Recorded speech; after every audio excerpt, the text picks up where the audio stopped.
نن چې کله موږ یو ښایسته محل ووینو یا بنګله او کور ووینو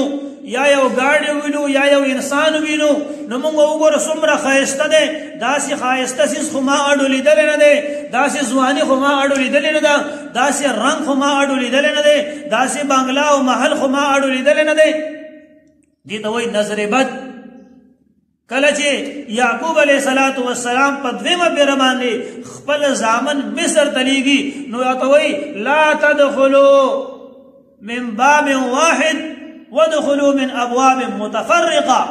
چې بچیانو تاسو په یوې دروازې باندې مه داخلیږئ بلکې چې داخلیږئ مصر ته په مختلفو دروازو باندې داخل شئ او پخوا زمانه کې به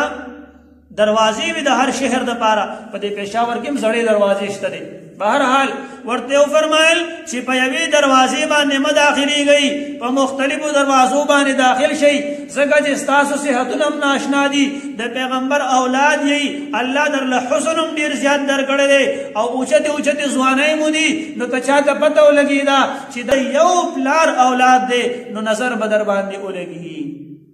دې د وجې حدیث مبارک کې راځي نبی کریم صلی الله علیه وسلم فرمایي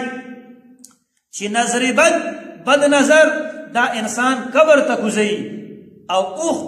دا کټوي ته کوزي او په احادیثو کې په صحابو کې د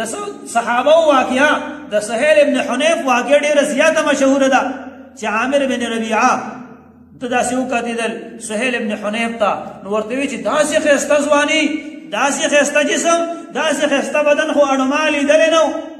اکه ټیم په ده باندې تبه راغله سهیل ابن حنیف باندې او سخته تبه پرې راله نبي کریم صلی الله علیه وسلم ته کله دا وویلی شو نو نبي علیه صلات وسلام عامر ابن ربیعه ته وی چې راشه چرندام وکړه او د چرندام دغه اوبه راواغستې او دا یې د سهیل ابن حنیف باندې واچولي اکه وخت د هغه نه تبه لاړه بهرحال نورو احادیثو کې شته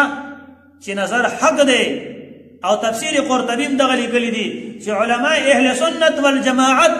متفق په دې خبره باندې دي چې نظر حق دی او حدیث مبارک کې راځي ومن كل عین لامه